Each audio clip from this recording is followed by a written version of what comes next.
भाई जिस बच्चे को पास होने की भी दिक्कत है वो सिर्फ ईएमडब्ल्यू और ऑप्टिक्स करके चले जाओगे, 18-20 नंबर का इसमें मिल जाए। और 18 नंबर का तो डेफिनेटली आना है, 18 नंबर का सिलेबस ही है।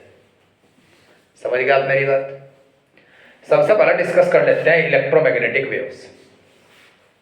इलेक्ट्रोमैग्नेटिक वेव्स मेरे हिसाब से 3 इंपॉर्टेंट क्वेश्चन बनते हैं इससे। पहला, इलेक्ट्रोमैग्नेटिक वेव्स हैं क्या और उन्हें पैदा कैसे करते हैं, और एनवलप बनाकर दिखाइए उसका। जिन ट्रांसवर्स वेव का electric vector magnetic field vector के परपेंडिकुलर होता है और उस डायरेक्शन के भी परपेंडिकुलर होता है जिस डायरेक्शन में इलेक्ट्रोमैग्नेटिक वेव प्रोपोगेट करती है, तो उन्हें इलेक्ट्रोमैग्नेटिक वेव्स कहा जाता है। इलेक्ट्रोमैग्नेटिक वेव्स की खास बात है, वैक्यूम में इनकी speed c is equal to 1/μ0 epsilon not से रिप्रेजेंट की जाती है, जो एक फिक्स वैल्यू 3 × 10⁸ मीटर पर सेकेंड आती है। मीडियम में इस वैल्यू को इस तरीके से लिखा जाता है, जो कि फिक्स वैल्यू नहीं है। सभी इलेक्ट्रोमैग्नेटिक वेव्स को याद रखने का तरीका है, एक लड़की का नाम याद रखेंगे आप, रमी। यूवी, यहां की एबीसीडी के अंदर वी होता एक्स गामा। कॉस्मिक रेज को हम इलेक्ट्रोमैग्नेटिक स्पेक्ट्रम से बाहर इसलिए रखते हैं क्योंकि उसका लाइफ टाइम बहुत ही कम है।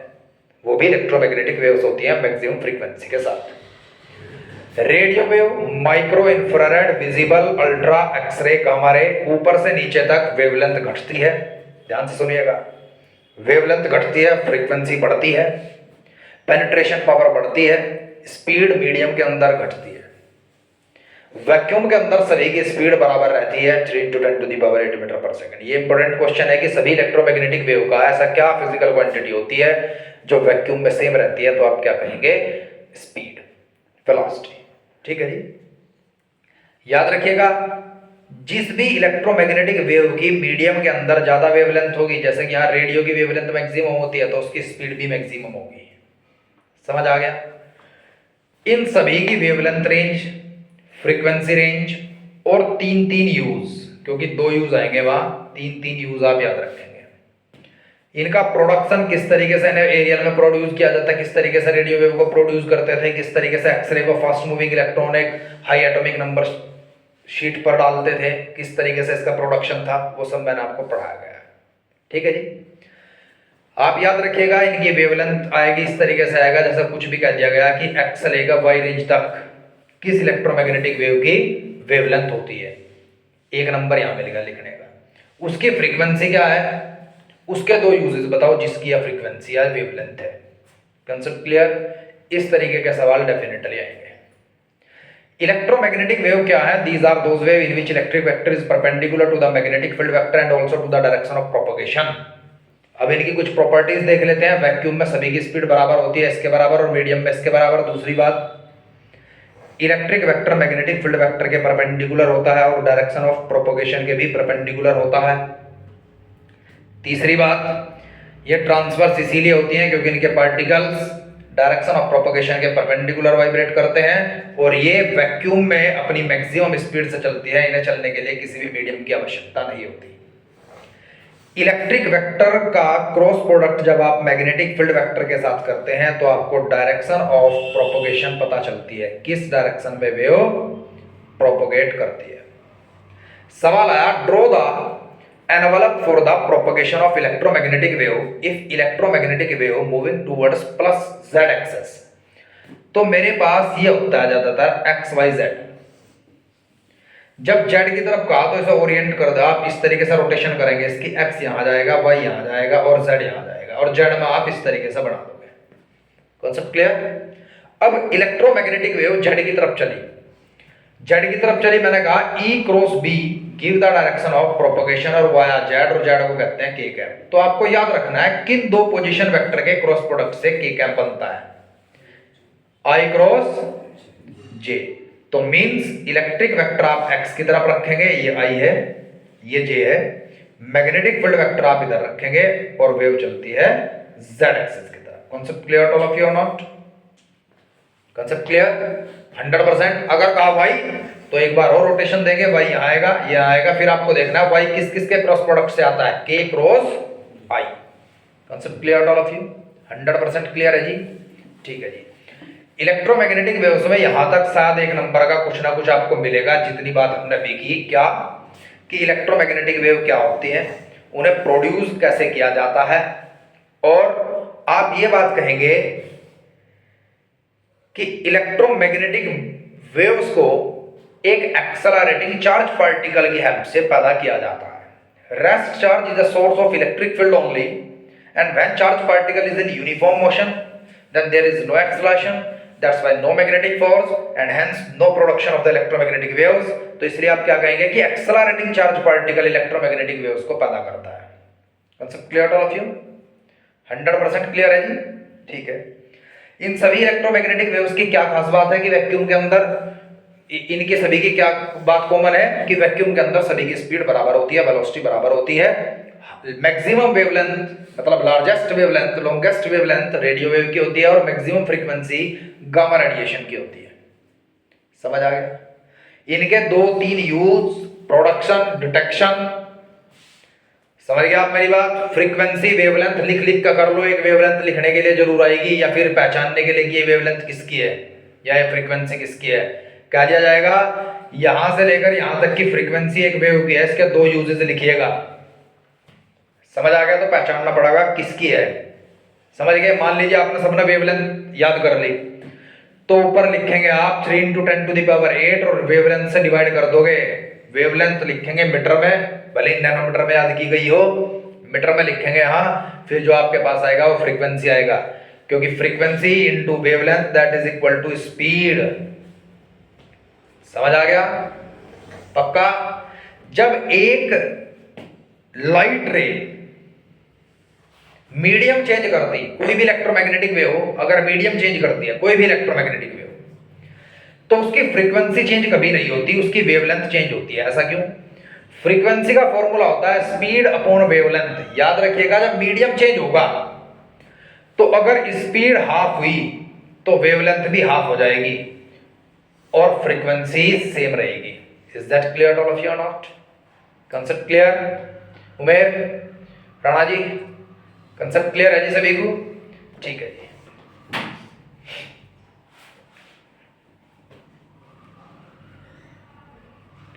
अब इसके अंदर एक आप क्या पढ़ेंगे, what is the displacement current. बिल्कुल आसान तरीके में मैं डिस्प्लेसमेंट करंट आपको समझाऊं, उसकी 2 चीजें कॉमन याद रखेंगे आप। क्या? डिस्प्लेसमेंट करंट हमेशा कंडक्शन करंट के बराबर होता है। आपको कंडक्शन करंट दे दिया जाएगा 5 एम्पियर, तो आंसर है डिस्प्लेसमेंट करंट भी 5 एम्पियर। दूसरा क्वेश्चन आता है कि मैंने ना कैपेसिटर को पूरा चार्ज कर दिया, फुल चार्ज कैपेसिटर, तो करंट कितना होगा? जब कैपेसिटर पूरा चार्ज हो जाएगा तो क्यू कांस्टेंट हो जाएगा, और चार्ज का डिफरेंशिएशन मतलब कांस्टेंट का डिफरेंशिएशन 0 हो जाएगा, और यही कंडक्शन करंट होता है। तो जब कैपेसिटर फुल चार्ज होता है तो हमेशा याद रखिएगा करंट 0 होता है। कितना होता है? 0 होता है। अब दूसरी बात पर आएंगे आप। एम्पियर ने कहा कि B dot dl mu naught I के बराबर होता है। ठीक है जी। मैक्सवेल ने कहा अगर मेरे पास एक हेमिस्फीयर है और उसके अंदर एक I करंट आता है, तो इस करंट के कारण एक मैग्नेटिक फील्ड पैदा होगा, जिसे ओरस्टेड ने समझाया था। उस मैग्नेटिक फील्ड का पैदा होना मतलब वहां कोई ना कोई ऑलरेडी इलेक्ट्रिक फील्ड होगा, क्योंकि इलेक्ट्रिक फील्ड के बगैर मैग्नेटिक फील्ड पैदा नहीं होता। अब जब वो इलेक्ट्रिक फील्ड होगा तो करंट आने से वो चेंज भी होगा, या करंट की वैल्यू बदलने से वो चेंज भी होगा। तो इस सरफेस पर भी एक करंट पैदा होगा। इस करंट को डिस्प्लेसमेंट करंट कहा जाएगा, जो कि इलेक्ट्रिक फ्लक्स के चेंज के कारण पैदा होगा। ये वीडियो मैक्सवेल मॉडिफिकेशन नाम से मैंने यूट्यूब पर डाल दी 2-3 साल पहले। इस वीडियो का लिंक मैं आपको सेंड कर दूंगा। डिस्प्लेसमेंट करंट का डेरिवेशन जरूर करके जाएंगे। लास्ट ईयर एक अफवाह फैलाई गई थी कि displacement current out of course है, और 3 नंबर पर डिस्प्लेसमेंट करंट आया था। ये क्वेश्चन आ सकता है, कंडक्शन करंट और डिस्प्लेसमेंट करंट के बीच का डिफरेंस क्या है? समझ गए मेरी बात? Conduction current change of charge की वजह से होता है, rate of change of charge की वजह से पैदा। Displacement current rate of electric flux के कारण होता है चेंज, पैदा, डेवलप। समझ गए मेरी बात? कंडक्शन करंट सरफेस एरिया पर डिपेंड नहीं करता, डिस्प्लेसमेंट करंट करता है। एरिया डबल कर दिया तो डिस्प्लेसमेंट करंट भी डबल हो गया, क्योंकि डिस्प्लेसमेंट करंट का फॉर्मूला क्या है? Epsilon naught d phi by d t, और फ्लक्स इज इक्वल टू होता है इलेक्ट्रिक फील्ड इनटू एरिया। समझ आ गया? ये सवाल है कि कैपेसिटर की दोनों शीट्स का एरिया डबल कर दिया गया है तो डिस्प्लेसमेंट करंट कितना होगा, तो डबल हो जाएगा। याद रखेंगे ना ये बात 100%। अब बताओ अगर इलेक्ट्रोमैग्नेटिक वेव में कोई दिक्कत है, आपको कोई शंका है तो मुझसे डिस्कस करो। बताओ भाई, what is electromagnetic waves? These are those waves in which electric vector is perpendicular to the magnetic field vector and also to the direction of propagation. How can we produce them? By the accelerating charged particles. ठीक है, कितनी तरह की हैं लिख दिया आपने, रमी वी यू एक्स वाई, समझ गए ना। उनका सभी का वेवलेंथ याद कर लिया, सभी की फ्रीक्वेंसी, दो दो यूज, प्रोडक्शन, डिटेक्शन। मैडम समझ आया आपको? और प्रॉपर्टीज याद कर ली इलेक्ट्रोमैग्नेटिक वेव्स की, वो कंसेप्चुअल क्वेश्चन को सोल्व करवाएंगी। समझ गए? डिस्प्लेसमेंट करंट अच्छे से पढ़ा, डिस्प्लेसमेंट करंट का कंडक्शन करंट के बराबर वैल्यू होता है, ये पढ़ा। और कंडक्शन करंट कब जीरो होगा? जब कैपेसिटर फुल चार्ज होगा। डिस्प्लेसमेंट करंट और कंडक्शन करंट के बीच का डिफरेंस पढ़ लिया। समझ आ गया 100%? ठीक है जी। अब बात करते हैं रे ऑप्टिक्स और वे ऑप्टिक्स की। 14 नंबर की ऑप्टिक्स है, अच्छे से समझ लो जरा क्या करना। देख, जिसे 14 के 14 नंबर चाह, पहले उसकी बात कर लेते हैं। उसे कम करना, कुछ क्वेश्चन कल सेंड करे थे और सैंपल पेपर के हर क्वेश्चन को 2-3 बार करना, जो मैंने करवाया। ठीक है जी। उसके बाद छोटी सी बात, 2023 का पेपर कंपार्टमेंट का ऑल इंडिया का, ठीक है, और एक 2022 का कंपार्टमेंट का ऑल इंडिया का, 14 के 14 नंबर आ जाएंगे अगर आपने कर लिया। समझ गए मेरी बात? अब जिन्हें 14 में से 10 नंबर लाकर सेटिस्फेक्शन हो जाएगा, अब बात कर लेते हैं एक बार। 10 नंबर बहुत है जिन्हें ये है कि पास भी होना, पास ही होना। ध्यान दे, एक तो कर लो भाई, रे ऑप्टिक्स की बात कर रहे हैं। रे ऑप्टिक्स में से 3 नंबर का डेरिवेशन निकालने की बात कर रहे हैं कि 3 नंबर का डेरिवेशन कैसे निकल जाए, जाते ही वहां 3 नंबर का डेरिवेशन कर दो। एक कर लेंस मेकर्स फॉर्मूला,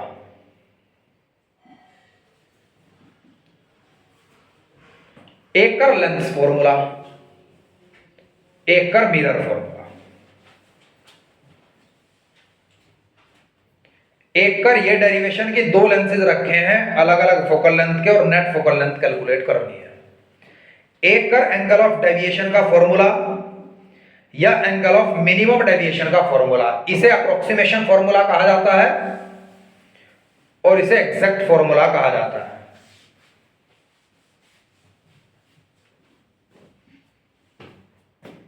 एक इसके बाद कर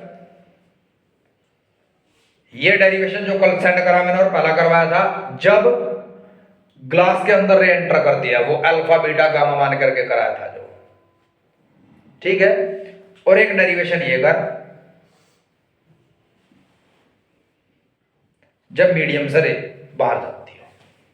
समझ आ गया 100%? अब देख, ज्यादा लंबी चौड़ी बात नहीं, मेरा मानना है, देख मैं मुख्य ये मानता हूं कि सीबीएसई को इनमें से देना चाहिए। 1 2 3, ये तो इकट्ठा ही सब कुछ है।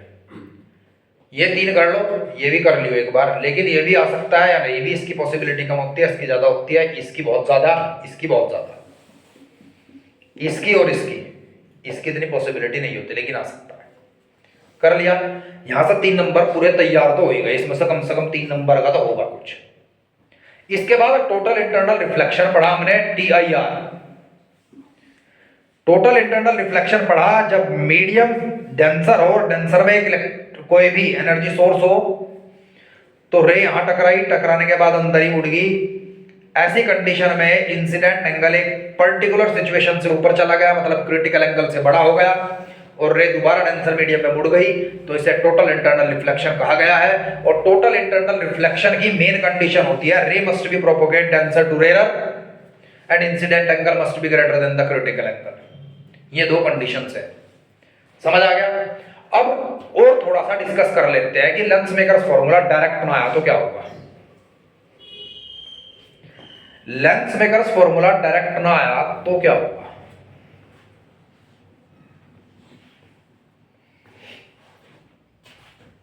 अगर डायरेक्ट ना आया तो इस तरीके से ध्यान रखेंगे, लेंस मेकर्स फॉर्मूले को यहां तक तोड़ दिया करो।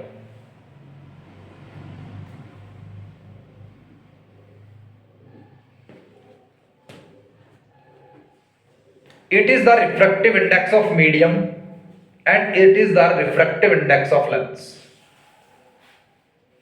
अगर मेरे पास एक कॉन्वेक्स लेंस है जिसे बाई कॉन्वेक्स लेंस कहा जाता है, तो ये इसका प्रिंसिपल पोल हो गया, एक पोल ये हो गया, ये इधर मुड़ी है सरफेस, ये सरफेस इधर मुड़ी है, यहां तक की दूरी r1 और यहां तक की r2, r2 taken to be negative and r1 taken to be positive numerical करते समय।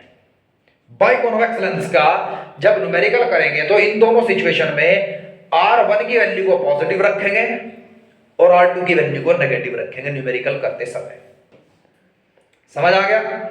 जो आपको refractive index of medium given होगा वो यहां रखेंगे, जो लेंस का रिफ्रैक्टिव इंडेक्स होगा वो यहां रखेंगे। सिचुएशन सेकंड, अगर प्लेनो कॉन्वेक्स है, प्लेन के r1 की वैल्यू इंफिनिटी होगी और r2 की वैल्यू पॉजिटिव मिलेंगे क्योंकि r2 इस तरफ हो गया, r2 taken to be plus r, sorry negative मिलेंगे माइनस r। फिर अगर मेरे पास कोन के वो कॉन्वेक्स हो गया तो दोनों इस तरफ ही मुड़ गए, तो r1 भी नेगेटिव में लिया जाएगा और r2 भी नेगेटिव लिया जाएगा न्यूमेरिकल करते समय। आ गया समझ? एक महत्वपूर्ण सवाल, ये ना कॉनकेव कॉन्वेक्स है, कॉनकेव कॉन्वेक्स, कहा कि कॉनकेव कॉन्वेक्स के दोनों रेडियस ऑफ कर्वेचर नेगेटिव में है, तो फोकल लेंथ नेगेटिव होगी या पॉजिटिव होगी?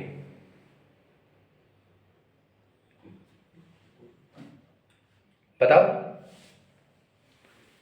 भाई, दोनों रेडियस ऑफ कर्वेचर नेगेटिव में है, r1 मान लो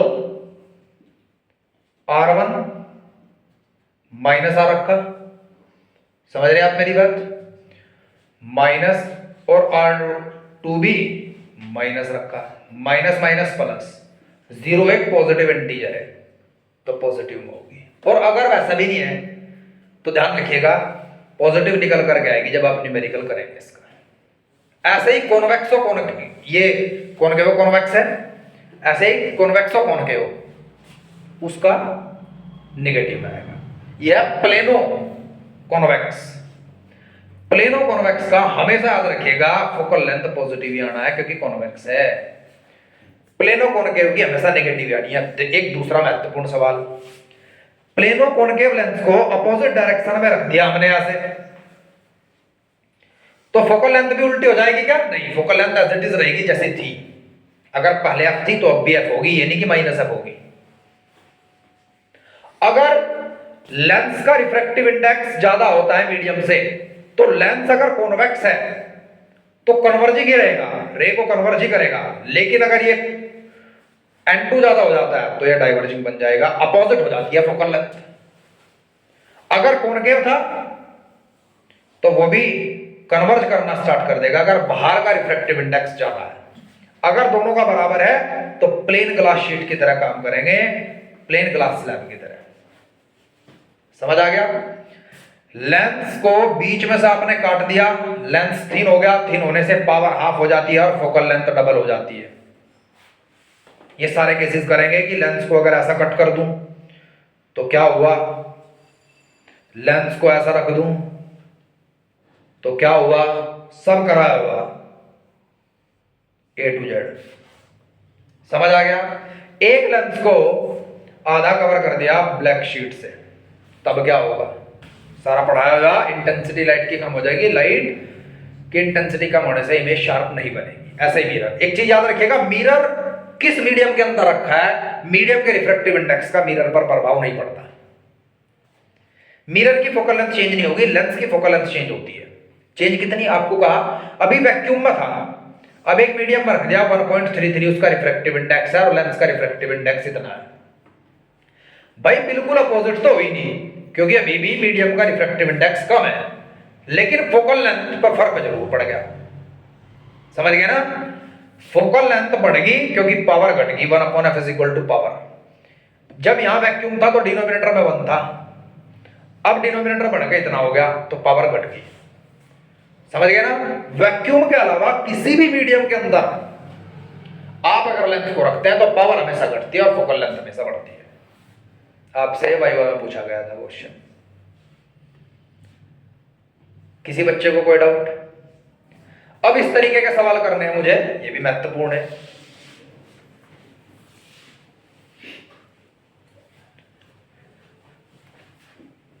और ये क्वेश्चन पता नहीं क्यों करके जाइएगा, जो मैंने कल सेंड करे थे आपको, मुझे लगता है उनमें से कुछ ना कुछ टपक जाएगा आपके सामने। एक कोई कंटेनर है 80 सेंटीमीटर गहरा है और यहां पर एक सोर्स ऑफ लाइट रखा है जिससे लाइट निकली और निकलने के बाद इस तरीके से लाइट अंदर मुड़ गई, जिसने आप 30 डिग्री का एंगल बनाया। तो 30 डिग्री पे वापस मुड़ी ना यार, तो 30 degree is the critical angle. क्या क्रिटिकल एंगल? 80 सेंटीमीटर की डेप्थ पर रखा, तो कहा गया आपको कितना एरिया इसने ब्राइटनेस से कवर कर दिया यहां। तो यहां का एरिया होगा pi R square. First we have to calculate value of R. R ये कैसे निकलेगा? 30 डिग्री दे दिया, 80 सेंटीमीटर दे दिया, perpendicular upon base cos 30। R की वैल्यू आपने फाउंड कर ली भाई, cos 30 की वैल्यू √3/2, 40√3 आ गई। अब इसका स्क्वायर इंटू पाई, इतना एरिया कवर कर लिया, बात खत्म। 100% समझ आ गया। एक लेंस ये है, एक लेंस ये है, एक लेंस ये है। या तो आपसे कहा जाएगा लेंसेज के बीच की दूरी फाइंड आउट कीजिए, या कहा जाएगा एक ऑब्जेक्ट है 30 सेंटीमीटर पर खड़ा है और इसकी फोकल लेंथ, मैं एग्जैक्ट वही सवाल करा देता हूं, वो सवाल बुक उठा के लेगा उधर से, जब एग्जैक्ट वो दोनों सवाल करा देता हूं मैं आपको।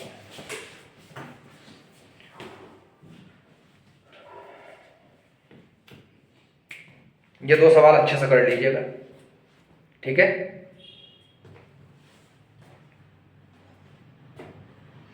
आज जिसने कर ली ना ये वीडियो देख के इसके हिसाब से कर ली, उसके पास होने का तो संकट कट गए। पास तो वही गया जिसे पास होने के लिए जंग लड़ रहा है, ठीक है भाई साहब। लेकिन 5-7 बार कर ली, क्योंकि मुझे पता ना कुछ ऐसे ऐसे मूर्ख हैं जो डेरिवेशन पढ़ते हैं ना कि लिखते हैं। कहने लगे हम तो इंटेलिजेंट हैं।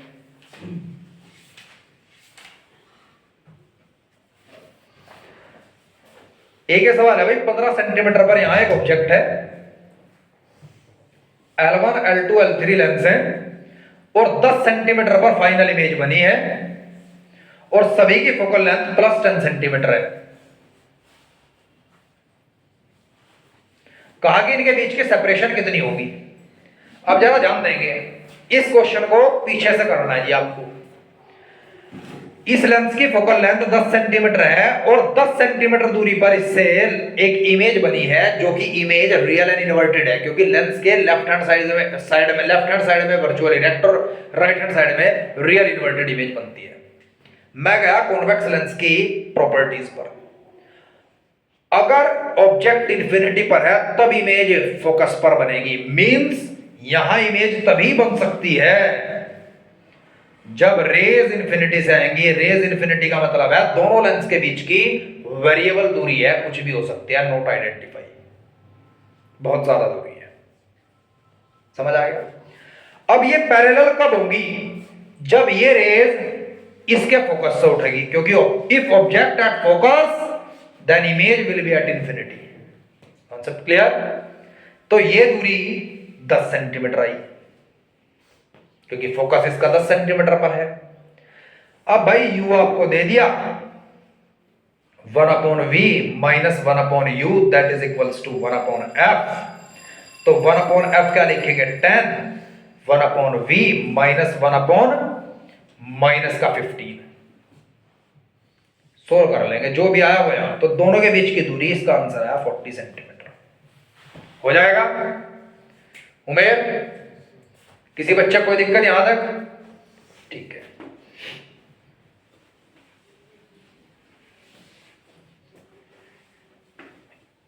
इसके बाद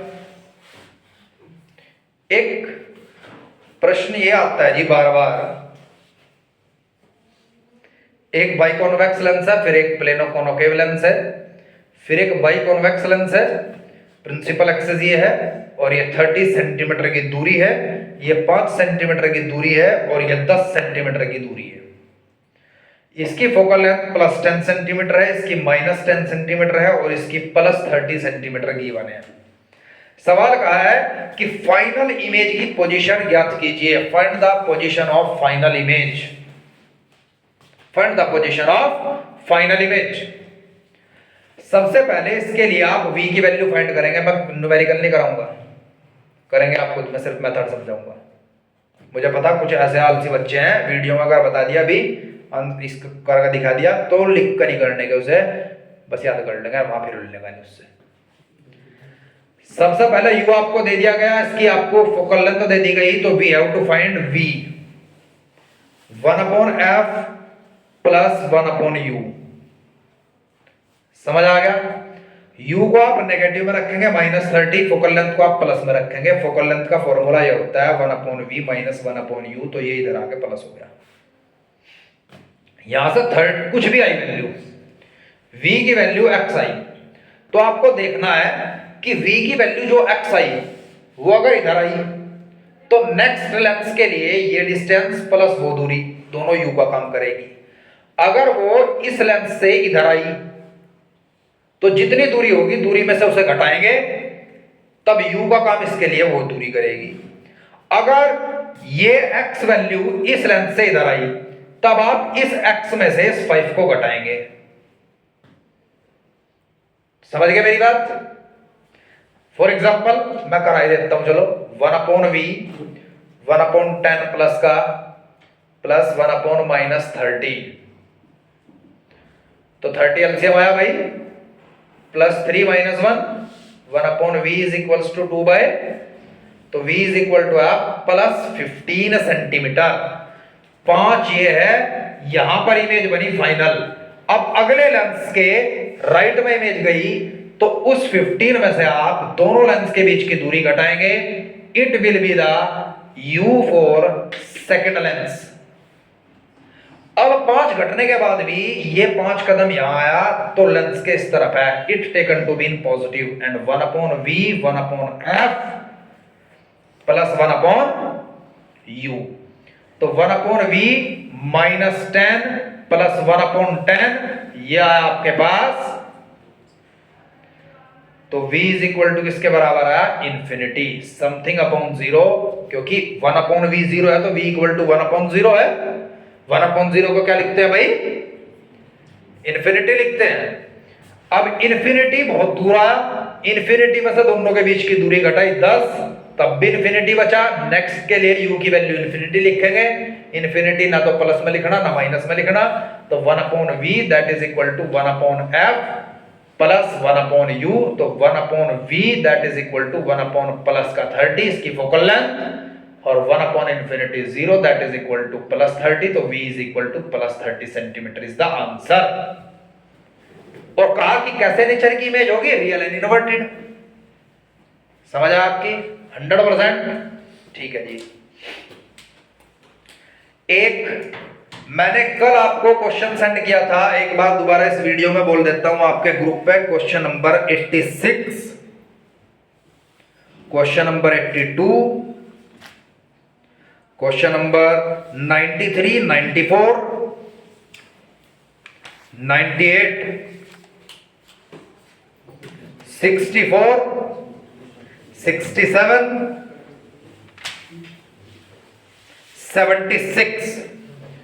76 मुझे लगता है क्वेश्चन रिपीट होंगे, कुछ ना कुछ इसमें से मिलेगा आपको। रे ऑप्टिक्स का समापन है जी। हाँ नहीं, मोस्ट इंपोर्टेंट चीज, मुझे पता नहीं क्यों अंदर से फीलिंग आ रही, कंपाउंड माइक्रोस्कोप, एस्ट्रोनॉमिकल टेलीस्कोप, दोनों में से 3 नंबर में डेफिनेटली होगा। क्या कहेगा? What is compound microscope, explain in detail, उसके दोनों लेंसेज एक्सप्लेन कर दिया आपने। उसके बाद या माइक्रोस्कोप आपके से एस्ट्रोनॉमिकल टेलीस्कोप पूछ सकता है, रिफ्लेक्टिंग और रिफ्रैक्टिंग दोनों। जो कास्क्रीन टेलीस्कोप है रिफ्लेक्टिंग टाइप और रिफ्रैक्टिंग, रिफ्रैक्टिंग में लेंसेज हैं और रिफ्लेक्टिंग में मिरर है। और उसका प्रिंसिपल ये है कि objective lens is replaced by the large aperture convex mirror. समझ गए? उसके अंदर एब्रिविएशंस कम है और उस पर आधारित कुछ क्वेश्चन देख लेते हैं। मैं अभी आपको सेंड कर दूंगा साथ साथ, एक बार टिक कर लो। मैं जो फोटो भेजूंगा उसके कौन से क्वेश्चन आपको करने हैं। क्वेश्चन नंबर 12, 15, 17,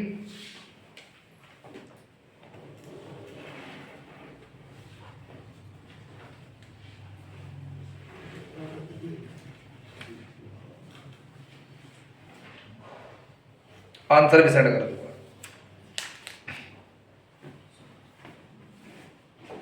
32, 31, 27,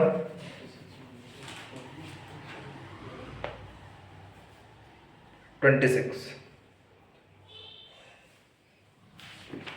और एक फिफ्थ क्वेश्चन।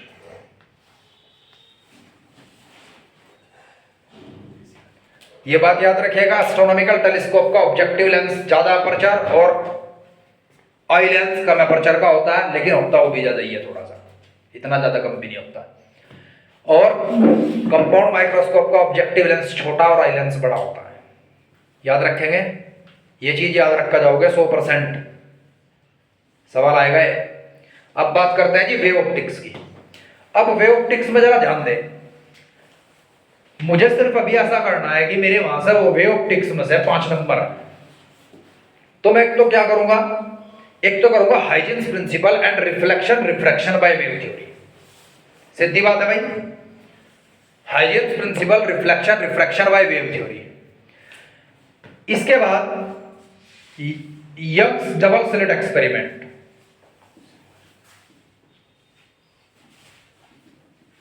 और इसमें से ना कंसेप्चुअल क्वेश्चन बहुत पुट अप कि एक स्लिट पर आपने हाथ रख लिया तब क्या होगा, एक स्लिट पर हाथ रख लिया तो इंटरफेरेंस खत्म हो जाएगा। यंग्स डबल स्लिट एक्सपेरिमेंट का प्रिंसिपल इंटरफेरेंस है, इंटरफेरेंस खत्म हो गया then fringes will disappear. Young's double slit experiment पर क्या प्रभाव पड़ेगा, अगर सारे के सारे एक्सपेरिमेंट को उठा करके मैं किसी मीडियम के अंदर ले गया तो जितनी फ्रिंज विड्थ थी बीटा वो म्यू नॉट म्यू टाइम्स कम हो जाएगी। अगर वाटर के अंदर चला गया, वाटर का रिफ्रैक्टिव इंडेक्स 1.33 होता है तो फ्रिंज विड्थ 1.33 कम हो जाएगी, 1.33 टाइम्स। कांसेप्ट क्लियर, 100% समझ आ गया। मेरे पास ये स्लिट्स हैं, ये स्क्रीन है, दोनों के बीच की दूरी d है, दोनों स्लिट्स के बीच की दूरी स्मॉल d है, तो फ्रिंज विड्थ का formula beta is equal to lambda d by D है। याद रखेंगे, 100% समझ आ गया, पक्का। एक एंगुलर विड्थ का क्वेश्चन कराया था इसमें सैंपल पेपर में, सब वो करके जाओगे आप, सेपरेशन का प्रभाव नहीं पड़ता एंगुलर विड्थ पर, ठीक है। Lambda by D single slit experiment, ठीक है जी। इसके बाद अगर मैं स्क्रीन को इधर ले जाऊं तो फ्रिंज विड्थ बड़ी होंगी क्योंकि डी बड़ा होगा, अगर इन्हें दूर कर दूं तो डी बड़ा होगा, बीटा कम होगा। समझ आ गया, 100%, ठीक है जी। अगर जो सोर्स मोनोक्रोमेटिक लिया गया था उसे रिप्लेस करके व्हाइट लाइट सोर्स ले लिया, तब जो फ्रिंजेस होंगी वो ब्लैक एंड व्हाइट बनेंगी। और इंटरफेरेंस पैटर्न में सभी फ्रिंज विड्थ बराबर थी, डार्क और ब्राइट, और सभी ब्राइट की इंटेंसिटी बराबर थी और सभी डार्क की बराबर थी। ब्राइट और डार्क की बराबर नहीं थी, जितनी ब्राइट थी उन सब ब्राइट की बराबर थी, जितने डार्क थी उन सभी डार्क की बराबर थी। फिर सिंगल स्लिट में आया, सिंगल स्लिट एक्सपेरिमेंट हमारे सिलेबस में फ्रेंच ऑफर एक्सपेरिमेंट है, जहां लेंस और स्क्रीन मतलब स्क्रीन और स्लिट के बीच इनफाइनाइट दूरी होती है, तो 2 कॉन्वेक्स लेंस यूज करे गए थे। उसमें मैंने देखा कि बीच में सबसे ज्यादा लाइट इंटेंसिटी, ये सवाल भी है इसमें सैंपल पेपर में, आप कहोगे वहां 2 मैक्सिमा एक दूसरे के ऊपर ओवरलैप होती है, इसीलिए इंटेंसिटी मैक्सिमम बनी है। पूरा का पूरा सिंगल स्लिट एक्सपेरिमेंट अच्छे से पढ़ कर जाओगे, उसके 3 क्वेश्चन टिक करवाए थे मैं, 3 के 3 करके जाओगे। समझ आ गया, पोलराइजेशन आउट ऑफ कोर्स है। फिर आ सकता है कंस्ट्रक्टिव और डिस्ट्रक्टिव इंटरफेरेंस का पैटर्न, जहां 2 डार्क एक दूसरे को कट करती थी या डॉटेड कट करती थी, वो कंस्ट्रक्टिव इंटरफेरेंस था, उसे जरूर पढ़ कर जाओगे। याद रखिएगा, एमसीक्यू में ऐसा सवाल आएगा, एक पाथ डिफरेंस दे दिया जाएगा कि बताओ ये कंस्ट्रक्टिव इंटरफेरेंस का है डिस्ट्रक्टिव का, और एक फेज डिफरेंस दे दिया जाएगा कि कंस्ट्रक्टिव का है डिस्ट्रक्टिव का। दूसरा ऐसा आ सकता है आपके पास, देख करने का तरीका बता रहा, सब भूल जाओ, ऐसा नहीं कि मैं भी रट रखा मैं भी भूल जाऊं।